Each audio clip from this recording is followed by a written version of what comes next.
Now, the CBC has recently reported on the death of a 15-year-old Canadian boy who suffered from severe diabetes because of his parents decided to pray instead of taking him to a hospital. Now, Emil and Rodika Radita are on trial for first-degree murder after their son, Alex, died in 2013 from what prosecutors say were the effects of his parents' refusal to seek medical care and rely on prayer. Oh boy. As I said, they are facing first-degree murder charges because of this. So I'm going to go down and I'm going to give you some of the details. Now, Alex was diagnosed with diabetes at age 3. But his parents believe that it was the doctors that gave him diabetes when they tried to treat him for it.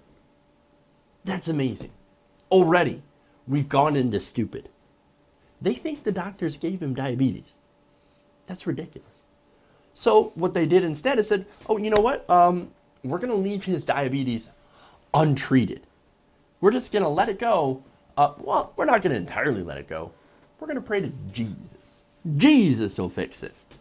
Great. Now, the result was that by the time Alex was 15, he weighed just 37 pounds. Think about that. 37 pounds. Jesus. That is no more than the average 4-year-old. This kid was ridiculously underweight and incredibly ill. In fact, there was a friend of some of Alex's sisters who testified that the boy was in very poor physical condition and that before his death, she saw that he was hobbling down the stairs, snail slow, had swollen legs, and appeared very ill, according to testimony from the CBC. Now, there's also more testimony that comes from Marius Satan, who is a member of the Romanian Pentecostal Church, and he said that church members were told that Alex had died overnight, but had been raised from the dead by God. Jesus, man, literally. Now, of course, Satan also testified that the other church members had sought medical help from doctors when needed, but said that when he saw the boy before he died, he was disturbed. Quote, he was looking very bad. I was shocked. Well, I'm not shocked. And none of you are shocked. You know why? Because prayer isn't medicine. It doesn't work. And frankly, it amazes me that this boy lived for 15 years with these morons in what must have been an awful, painful, terrible existence. And now, because of how stupid they were, their son is gone. Gone. And look, I'm not going to pin it all on the parents. No, this is according to the CBC report. Quote, soon after his diagnosis, Alex had been seized by child services for a year after he had been hospitalized 3 times because his parents refused to treat his condition, but ultimately was returned to them. Why? Well, why would you give somebody back to their parents? Well, it's because they complied with a court order for a while to treat his condition with the help of a doctor, until they decided, no, I don't need the doctor anymore. Fuck your doctor. I'm gonna skip town. We're gonna get the fuck out of the province and go somewhere else where you can't find us. And that's exactly what happened. When they failed to show up for an appointment, they disappeared. And the Canadian government, the provinces, they couldn't find them until later. They couldn't be located until they were discovered to have moved to a different province, but there was no communication between the 2 social service departments.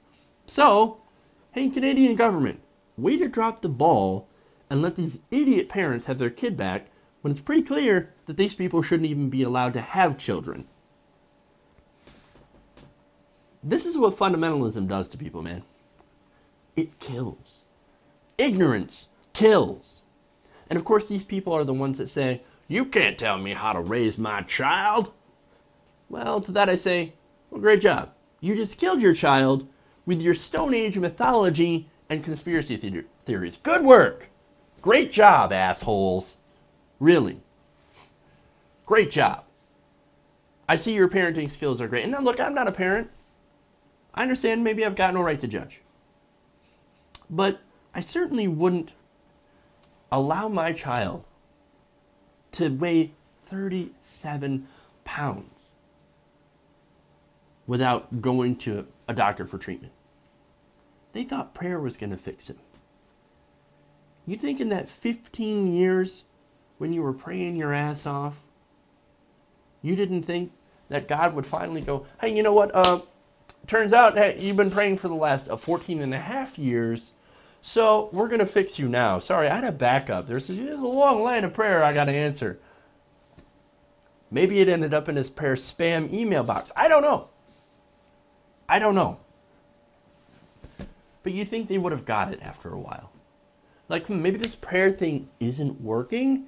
Maybe we should, along with prayer, because there's nothing wrong with prayer when it comes to praying for a family member, right, who's ill. The only thing that's wrong is when you rely on prayer only, instead of actually combining it with actual medicine. Now, I'm not a religious person. I think medicine is the answer. But if you feel better praying, that's fine. Most normal people, a lot of normal people, say that prayer will actually help them, make them feel better, make them feel as if somebody's watching over them, or a family member who's in the hospital, who's ill. That's fine. I don't care about that. I would rather give the doctor credit because it's not prayer, it's not the sky god that saved my life or my family's life. It's the doctor with all of his knowledge, all the hard work he put into studying his craft, honing his craft, the nurses, the modern medicine, all the scientific breakthroughs that made these cures possible. That's who I would thank. But I'm not going to go after you if you decide to go, I'm going to thank Jesus too. That's great. The problem I have is when you only rely on something that's not proven to work. And this is just another example of how prayer doesn't work and ultimately fails the people that you think you're trying to help. Don't disbelieve in prayer. There's medical science out there. Take advantage of it. For fuck's sakes, they're in Canada. They got free health care. Take advantage of it. Do the right thing. Don't let your kids, go down to 37 pounds when they're a teenager. Don't let that happen. Take advantage of modern medical science, man. And look, I know I'm going off and I'm being preachy. That's what happens. But so what I want to do is I want to end this with a quote from Alex's kindergarten teacher. And this is a woman by the name of Sandy Wong who kind of sums up really who's at fault and just sums the whole thing up pretty nicely. She says, quote, I hope that Alex's tragic death will bring about necessary changes regarding follow-up and monitoring in serious cases of neglect. When once apprehended, children are returned to their parents. In his life story of suffering and premature death demands that greater, more open sharing of information between provinces be implemented. The most vulnerable must be protected. I will never forget Alex's sweet face and the privilege it was to teach, support, and encourage him during his kindergarten year. He is free of his suffering now and resting in peace.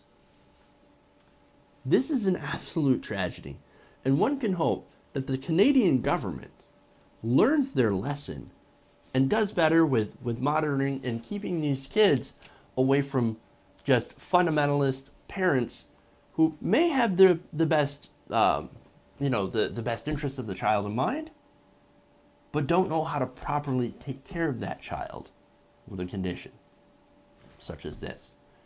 And just hopefully we can prevent these kind of situations from ever happening again and having more innocent people die for no good reason in the age of medicine.